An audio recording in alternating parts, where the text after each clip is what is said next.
يا مساء الفل. تعالوا بقى النهارده اخدكم معايا الفلوج بتاع خروجة عيد ميلادي اللي اتأخرت بتاع 3 4 ايام كده، بس مش مشكلة، المهم ان الخروجة تمت وان احنا انبسطنا. تتأجل بقى ما تتأجلش، كل دي شكليات. اول حاجة هنا انا لبست الدرس اللي انا عملته، بس طبعا لبست الخمار عليه علشان مفيش اي حاجة تقع على الدرس وهو كمان فاتح، فمش عايزين اي مشاكل واي حاجات ملهاش لازمة واي مفاجآت مش محبوبة. طبعا اول حاجة عملتها ان انا رطبت بشرتي، وعارفة ان بتوع الميك اب ارتست هنا لو شافوني هيعملوا مني بطاطس محمرة بالبابا غنوج. انا ما بعكش، انا بعمل الحاجة اللي مناسبة ليا واللي بعرف اعملها، لان انا معلوماتي في الميك اب زي حضرتك كده معلوماتك عن الفضاء بالظبط. شوف انت عارفه ايه عن الفضاء، انا بالظبط معلوماتي عن الميك اب كده 1+1=23، فانا بعمل الحاجه اللي مناسبه ليا واللي بتليق عليا وما بتكونش مبهرجه قوي، فهنشوف في الاخر احنا هنعمل ايه. فاول حاجه رطبت بشرتي، وبعد كده حطيت الكونسيلر، حتى بصوا النطق ضايع. فحطيت بقى الكونسيلر تحت العين حوالين الفم كده، يعني حطيت حاجات بسيطه قوي اللي هي اماكن الاضاءه يعني. وهنا بقى بصوا بعمل ايه، والله العظيم بصوا انا بعك عك السنين بس في الاخر هيطلع شكله حلو، ده المهم.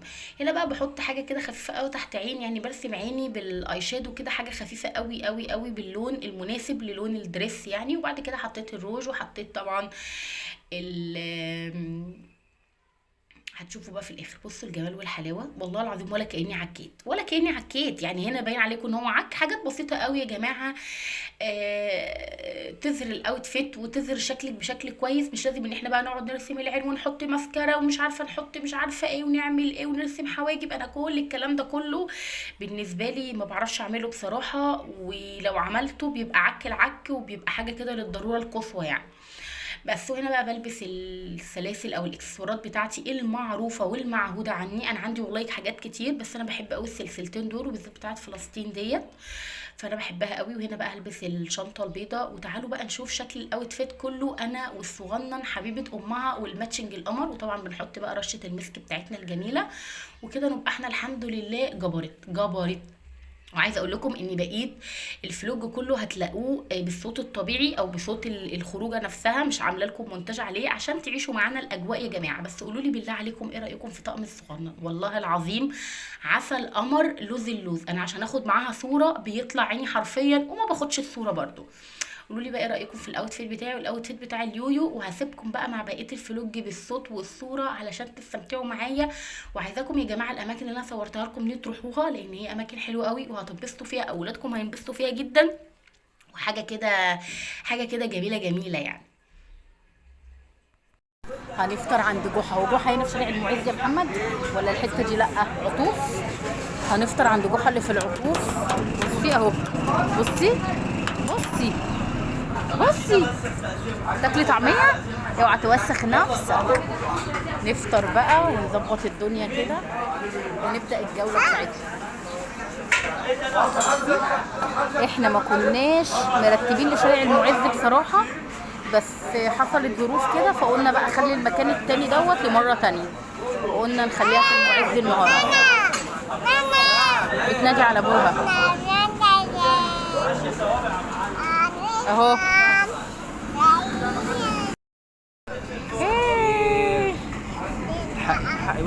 ايه ده يسري الجميلة، يسري الجميلة اهي. بصي يويو يويو انت اللي عملت كده، وهي بعد ما بصت عشان اخد صورة. يويو بصي يويو ايه ده.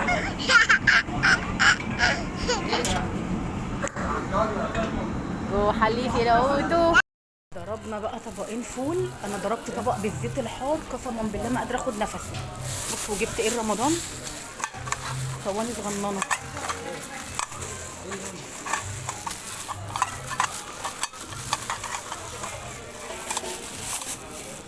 عشان رمضان.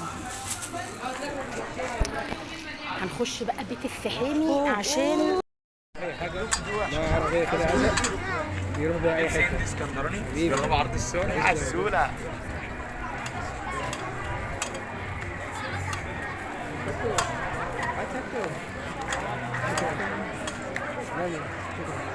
يسرا عايزه اصورها بساري هندي يا محمد. نفسي بس بالنهار. امال احنا فين دلوقتي؟ ايوه يعني قبل ما الليل يليل، فاهم؟ صورك يا يوسف. ايوه نزلها شويه كده بصي عايزه تروح فين؟ جاي علينا يا عم شفه بتفركت علينا يا عم شفه. شغلانه سودا والله. ديما والله العظيم. ده ايه؟ ده برضو يا محمد مكان مزار برضو، مزار برضو. مدرسة وخنقاص سلطان بركوكة. في بقى جامع في ايديه اسمه بركواه. ايه؟ بركوة. بركوك السلطان بركوك.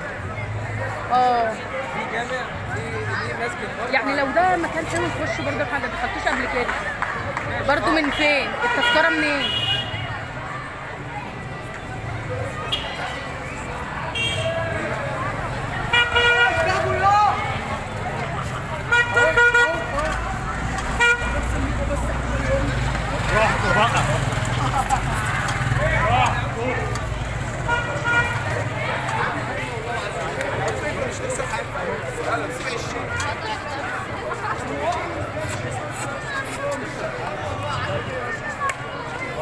لا عايزين نخش الاماكن دي يا محمد، ما دخلتهاش قبل كده. والدك عامله ما يحبش كده.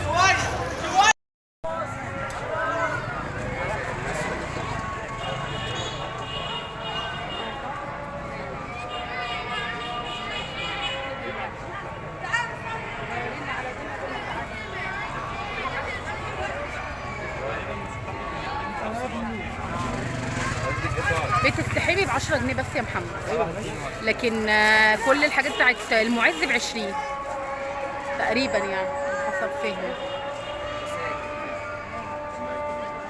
تذكرة آثار شارع المعز تسمح بزيارة مجموعة السلطان المنصور قلاوون، مدرسة وقبة السلطان الصالح نجم الدين أيوب، سبيل وكتاب خير سباشة، مدرسة وخنقاه السلطان بركوك، مدرسة كل اللي احنا عدينا عليه المزارات ب 20 جنيه. مكتب التذاكر بيتقفل الساعة 4:30 والزيارات من الساعة 9 للساعة 5. لا يسمح لمن هم دون سن السادسة عشر بدخول المواقع الأثرية والمتاحف. يعني يسر ما تخشش الأطفال تحت سن ال3 سنين. الدخول مجانا للأطفال تحت سن ال3 سنين، كبار السن ذوي الاحتياجات الخاصة. احنا مش هنخش بيت السحيمي ولا هنقطع التذكرة بتاعت آثار المعز؟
نبدأ دلوقتي. احنا اول حاجه خدناها التذكره بتاعت شارع المعز يا جماعه، ما خدناش بتاعت بيت السحيمي.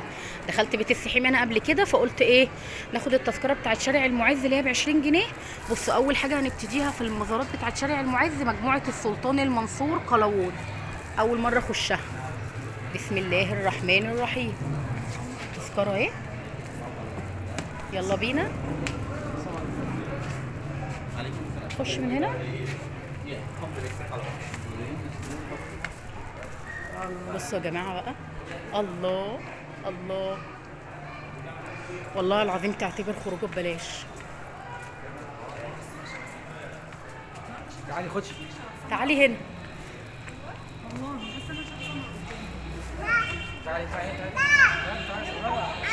ثانية يا محمد. بصوا يا جماعه اول ما تخشوا كده على السلم يا خروجي على الجمال. هي الناس دي كانت عايشه في البيوت دي ولا كانوا بيبنوا البيوت دي لايه؟ ايه فعلا، هم فعلا سلاطين وانا سلطانه. يا لهوي على السقف، شايفين يا جماعه؟ استنى استنى يا يسر. خليها بقى مفيش حاجه، خليها تجري. تعالي هنا. بتزولي الاسل، انت بتزولي الاسل يابا، انت بتزولي الاسل. تعالي والنبي هنا، مش لازم يعني نطلع عند السلم، امشي كده.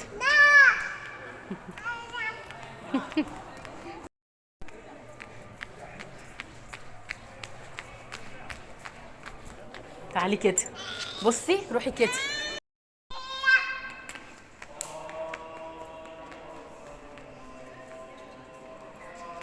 تعالوا بقى اما اوريكم بقيه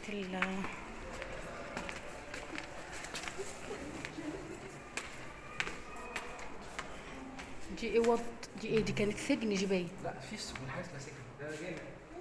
ده جامع؟ استغفر الله العظيم يا رب. ظلمت ظلمت كلبونه. بصوا يا جماعه، تعالوا بقى اما نخش من هنا كده.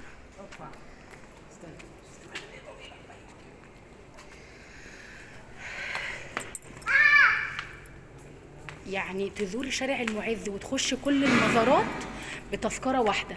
ده حلو بقى في ايه؟ حلو ان يعني مش كل حاجه عامل لها تذكره فتدفعي مبلغ، لا يعني ب 20 جنيه بتزوري مثلا 3 4 5 حاجات تقريبا. متخيلين يعني العدد اللي انتوا بتزوروه مثلا في شارع المعز قد ايه؟ بصوا مسجد اهو يا محمد. لو هتصلي العصر، لو متوضي صلي العصر بقى هنا، وانا وهي نقعد هنا. صلي العصر وانا وهي نقعد هنا. سيبها بقى، سيبها قدامي، سيبها. مش عارفه ده حمام سباحه ولا ايه؟ لا عشان هنا بقى. لا ما تخافش يا محمد. طبعا هي هنا بصوا زي ما انتم شايفين يسر.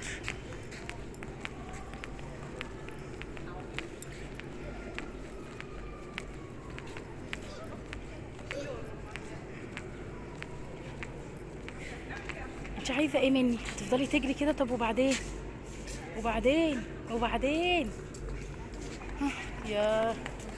يا بنتي تعالي هنا. تستغيثي؟ تستغيثي حد يجي ينقذك ولا ايه؟ يا بنتي تعالي بقى، روحي اقفي هناك. نخرج بقى نكمل بقيه المزارات، لان هي بتقفل الساعه 5 واحنا لسه ما رحناش غير حاجه واحده بس، اللي هو بتاعه قلاوون ده اللي احنا فيها.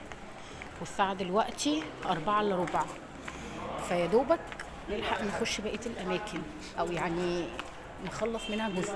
نخش اللي قدامها بتاعت المدرسه دي يا محمد ولا؟ لا يلا كده نخش بقى كده يعني.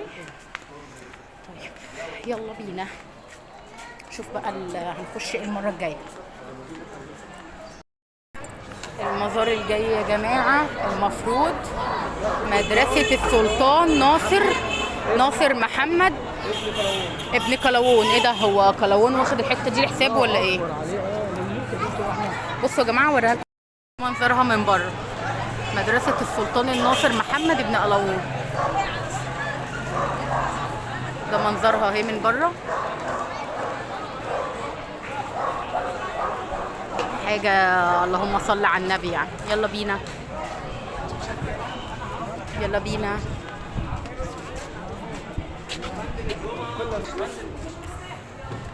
المهم ان احنا دخلنا المدرسه اهي. بصوا يا جماعه، ايه ده مدفن ده ولا ايه يا محمد؟ مدفن ده ولا ايه؟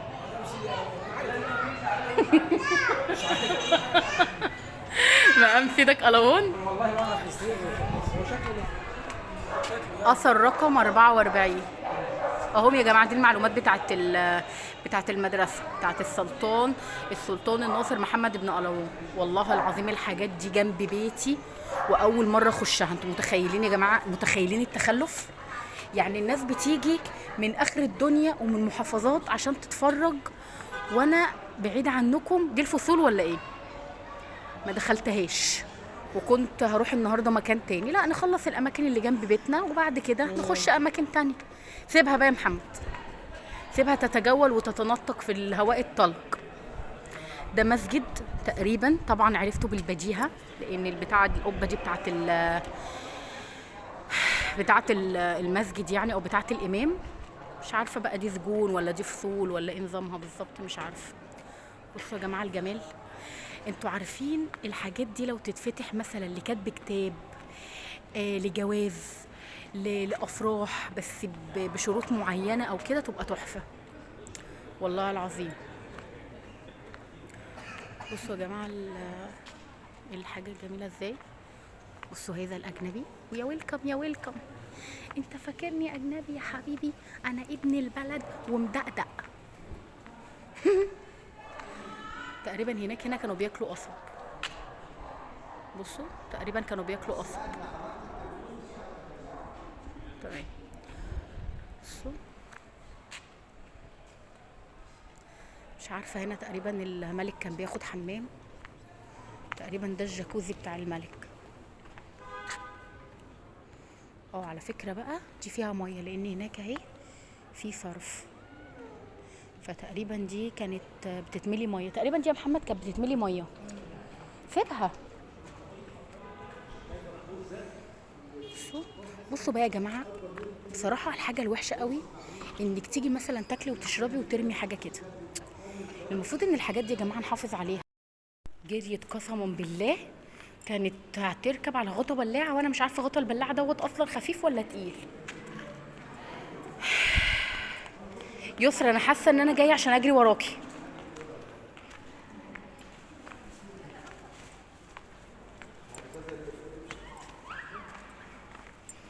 بصوا عارفين الازازه دي تقريبا احنا شفناها برضه واحنا في الكوره، بس جت ورانا. بصوا عايزه تركب فين؟ والله العظيم صحاب العقول في راحه في راحه في راحه. بصوا بصوا بصوا والله العظيم سايبه البراح والوسع الشنيع وجايه يا اختي انت ما ينفعش تنزلي. احمد لو وقعت تتعور. انا هو ده سؤال؟ اصل مش غويطه. انا ايش ممكن تقع يعني، انا ايش ضمني؟ يا جماعه احنا داخلين المقام دوت نشوف في ايه كده.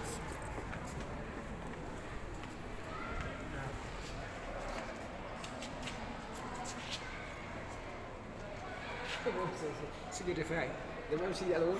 لا لا لا لا لا، ده تابوت باين.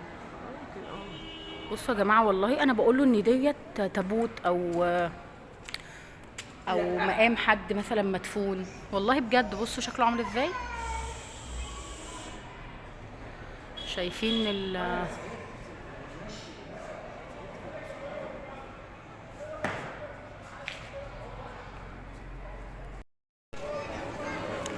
السير الهندي والحاجات الجميله اللي في شارع المعز. بصوا يا جماعه دلوقتي احنا داخلين مدرسه خنقاه السلطان برقوق. لا ده برقوق، لا التاني كان قلاوون.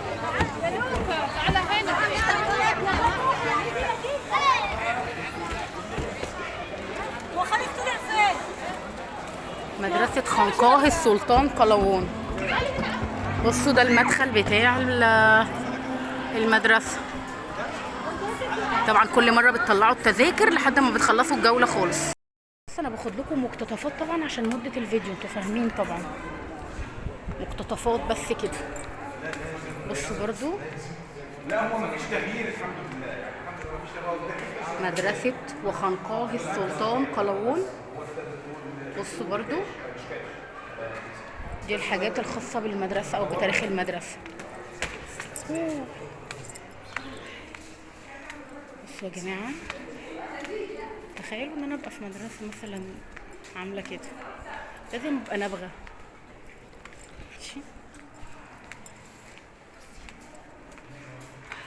بصوا يا جماعه الجمال والحلاوه والطعامه والله العظيم البلد حلوه يعني، بس احنا اللي ما بنزورش وما بنعملش حاجه. بصوا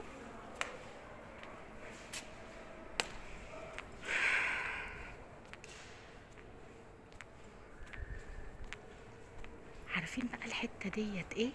هقول لكم تقريبا اللي نيلي كريم اتجوزت فيها في اعلى سعر لما كتبت الكتاب، اظن يعني اظن كانوا قاعدين على حته عامله كده، ولا ده مسجد تاني مش عارفه.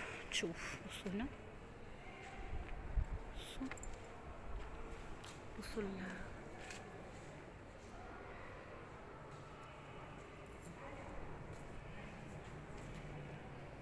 حاجة جمال وحلاوة والله العظيم.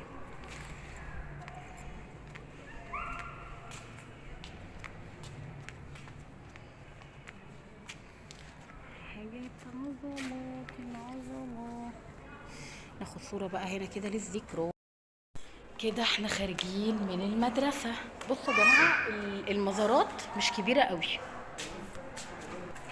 المزارات والمدارس مش كبيرة قوي، اللي كبيرة الجوامع. اللي احنا دخلناها الاول كانت ايه والله نسيت. لا دي تالت حاجة احنا دخلناها يا محمد. دي مدرستين والاولانية الكبيرة قوي كانت ايه؟ بسم الله الرحمن الرحيم. كله متسجل على فكرة. كان مسجد؟ لا ما كانش مسجد. كله متسجل، كله متسجل. كانت مدرسة برضو؟ مدرسة وجامعين تانيين. او التاني كان جامع ودي مدرستين. دي مدرسة النحاسين دي بس بس مقفولة. مدرسة النحاسين دي تطوير تحت التطوير. فاحنا دلوقتي هنخرج ونشوف المزار اللي بعده ايه. يلا بينا. بصوا بقى شكلها من بره. بصوا الناس، بصوا بقى البشر. بصوا الشارع زحمة قوي النهارده. النهارده الجمعة. النهارده الجمعة، فرحلات بقى ومدارس واجازات، فزحمة زحمة يعني. بس هو بصراحة حلو، يعني حلو انك تيجي ويبقى في ناس وكده، وطبعا في رسم حنة. السري بقى الهندي والحاجات اللي هي الاسكندراني والحاجات دي كلها. بصوا عايز اصور يسري بالساري الهندي، بس دي هتمسك الساري تخليه اتاري، فمش هينفع تتصور بيه دلوقتي اظن يعني. المزار اللي بعده حمام السلطان انيال. انيال ده شكله، ده شكل الباب. يلا يا محمد. ايوه انا عارفه. بصوا يا جماعه، بصوا شكل الحمام من جوه عامل ازاي. ياه، تقريبا دي الاماكن اللي كانوا بيغيروا فيها. بصوا الحمام من هنا ضيق جدا، ودي اوضه برضو. بصوا دي اوض اوض اوض اوض اوض كده. تقريبا دي الاوض بتاعت الملابس اللي كانوا بيغيروا فيها. بصوا ادي التاريخ بتاع اثر حمام السلطان انيال. انيال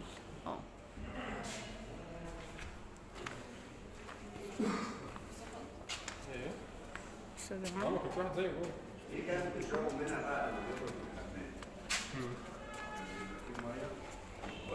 وهنا برضو ده نطلع يعني فوق ولا ايه؟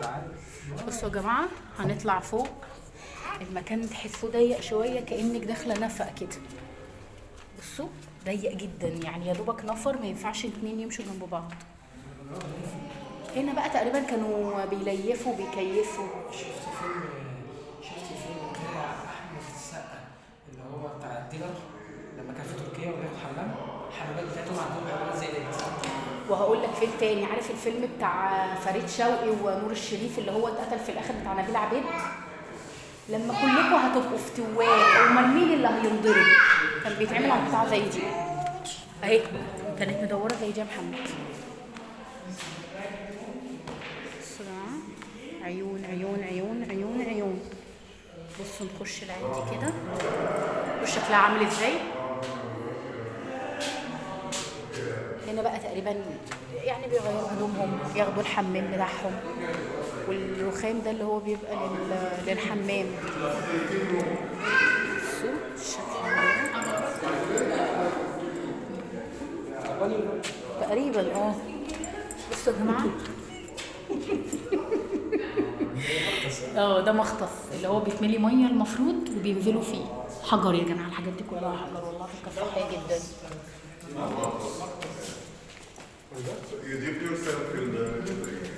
بصوا يا جماعه ده مختص تاني اهو، والميه كانت بتنزل من فوق هنا. المزروب ده زي المزروب بتاع البلكونه كده. بصوا نفس الكلام تقريبا. دي بتنزل الميه من هنا يا محمد صح؟ والله العظيم حاجات محدش يعرف يعمل زيها دلوقتي. بصوا الجمال. ايوه عشان الفخار ايوه ما انا عارفه. فاتحين دي عشان الفخار.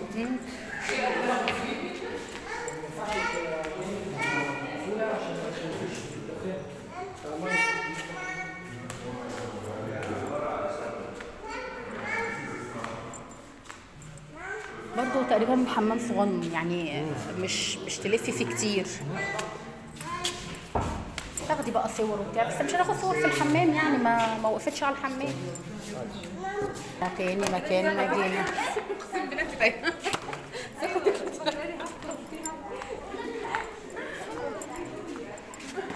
انا هنا يا محمد وراك. ما ينفعش تصور هنا. خرجنا من الحمام برضو، هو صغير مش كبير، بس يعني اصغر من المدارس. شارع زحمه قوي. ايه ده؟ بيت الهدايا دوت تبع التذكره؟ ايوه. خلي حته تانية حلوه بقى، مدرسه حلوه بقى تانية. مدرسه مين بقى؟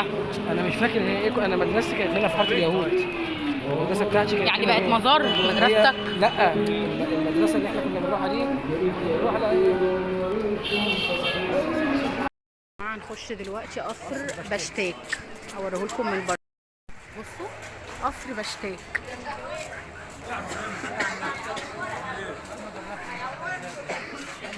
وده من بره قصر بشتاك.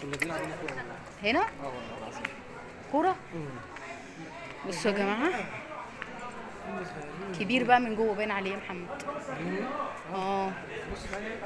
بصوا يا جماعة،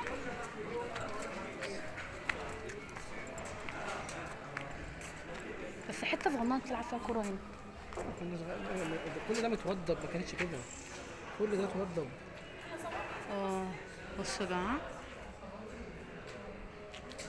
قصر بشتاك باشا. بشتاك دي ست ولا راجل؟ راجل اكيد.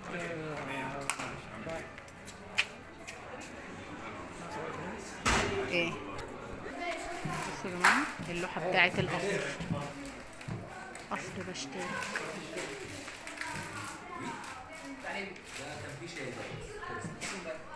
نطلع كده.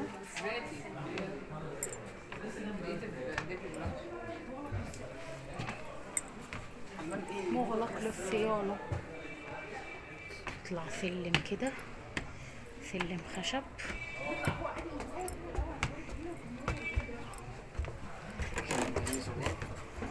يا لهوي يا بشتاك، انت لازم يا استاذ بشتاك انت تعمل السلم الكبير قوي ده.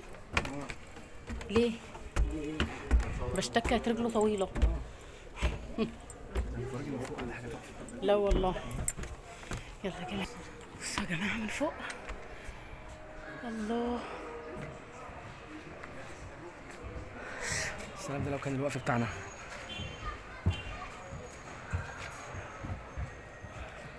بصوا يا جماعه، الناس بيوتها بصوا على القصر اصلا، على قد ما البيوت هنا قديمه بس جميله يعني. بيت زي ده بصوا كله من الخشب وناس قاعده فيه، بس بصوا باصص على ايه.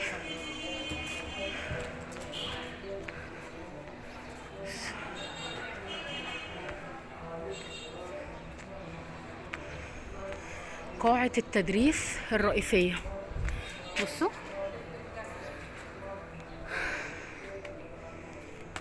ياه،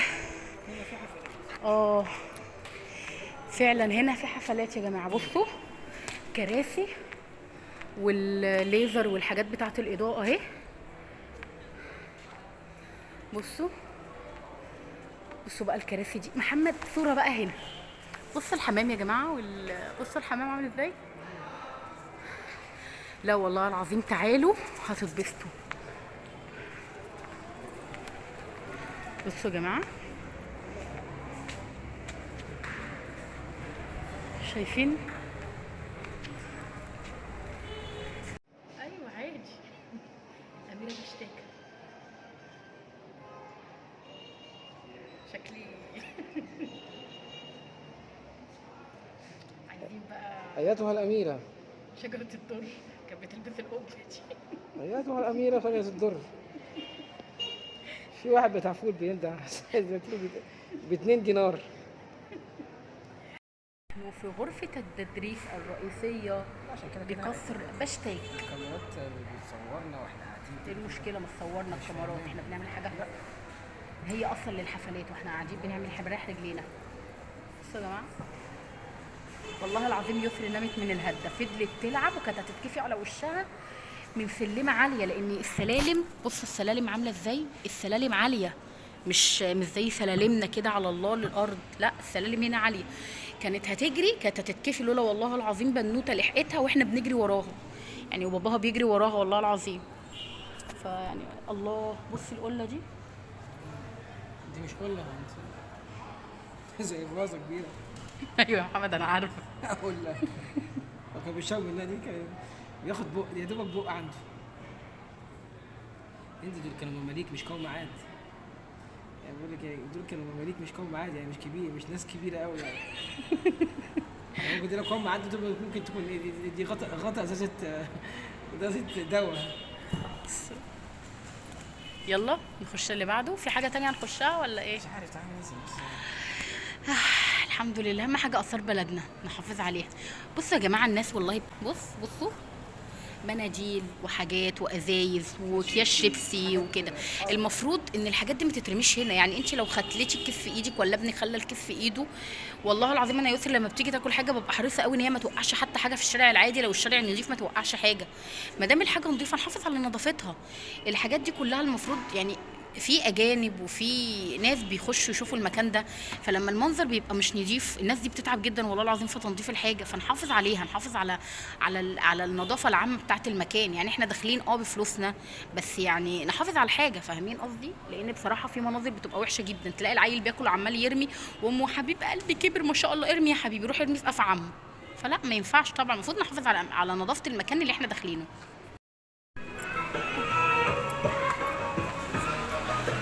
سبيل وكتاب عبد الرحمن كتغة.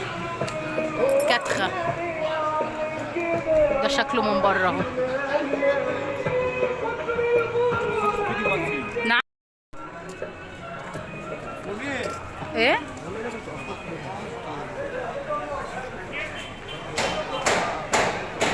هو السبيل يا جماعه ما فيهوش غير الاوضه دي بس، عشان جوه بيجددوه فمقفول. طبعا دي يسر نايمه عادي.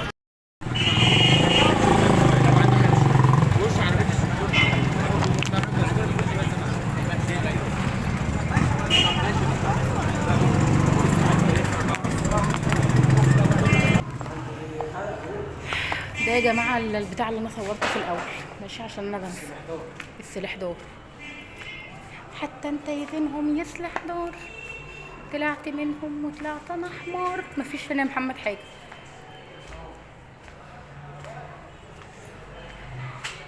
احنا كده هنطلع فوق بقى. ده يا جماعه بتاع السلاح دور باشا. السلاح دور باشا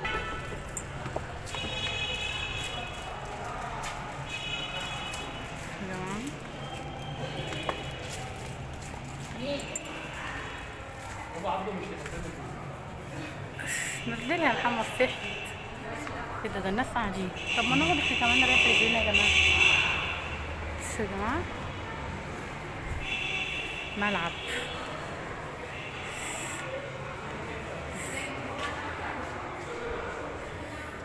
بس السلاح دور باشا. نقعد هنا بقى وصورنا. تعالى من هنا. تعال يلا. هنشوف دلوقتي مين هيظهر من هنا. انت فين محمد؟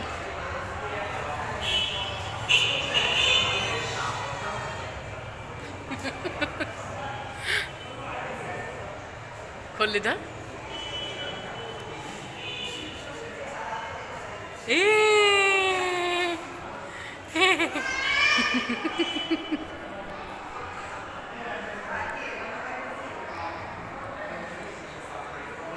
ايه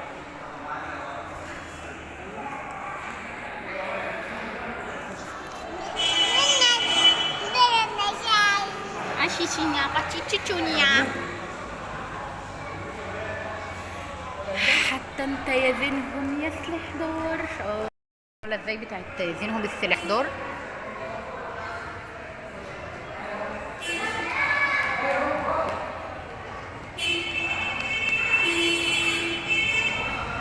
يلا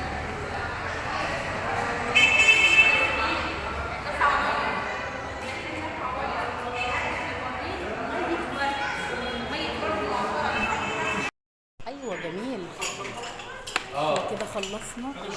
ايوه اليافطه بتاعه الاثر جامع وسبيل وكتاب سليمان اغا سلاح دار.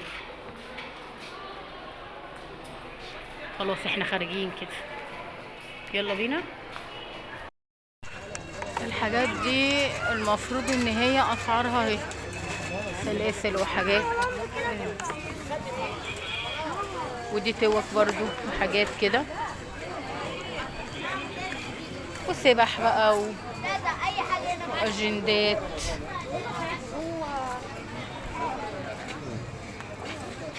ودي البوسطة بتاعت شارع المعز.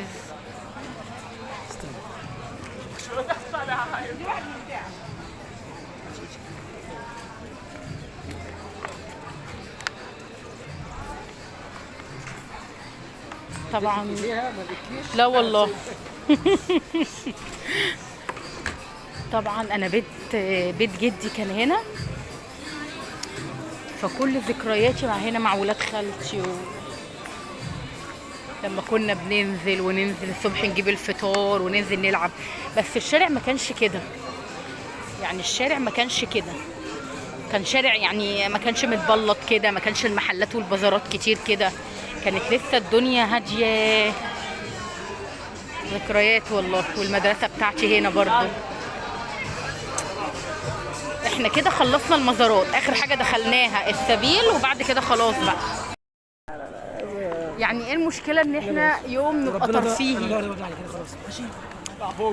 في بقى المسجد بتاع الانوار المقفول. الانوار اسمه الانوار مش الانور. خلاص بقى المزارات خلصت، وانا اصلا رجلي وجعتني قوي. والله لا مش هشيل. لا هات يا يوسف تعال. لا لا لا مش هتشيلوني؟ لا عشان العربيات مش هتشيلوني. طب انا هجري. مش عربيه ما تبقاش. لا لا لا لا ما تشيلهاش يا محمد، سيبها. وطبعا بعد الفلوج الجميل اللطيف الظريف دوت ركبنا ومروحين، والحمد لله مروحين برضو، والنهار طالع. مروحه رجلي الاتنين شمال، طالع لي فيها كله، بس مش مشكله، المهم ان انا مشيت وحققت هدفي في الخروجه وبس كده. لو عجبكم الفلوج ما تنسوش اللايك والكومنت الحلو والشير، وادعوا لنا دعوه حلوه ان ربنا يا رب يجعل ايامنا كلها سعيده، وربنا يا رب يبارك لنا في الايام الجايه جميعا ويحقق لنا كل اللي احنا عايزينه. و انا بحبكم جدا جدا، وحبيت ان انا اشارككم معايا الفلوج والخروجه علشان الناس اللي ما بتبقاش عارفه اماكن للخروج، ادينا بنشارك بعض حتى لو جزء بسيط جدا من يومنا. وبس كده، واشوفكم في فيديو جديد. باي باي.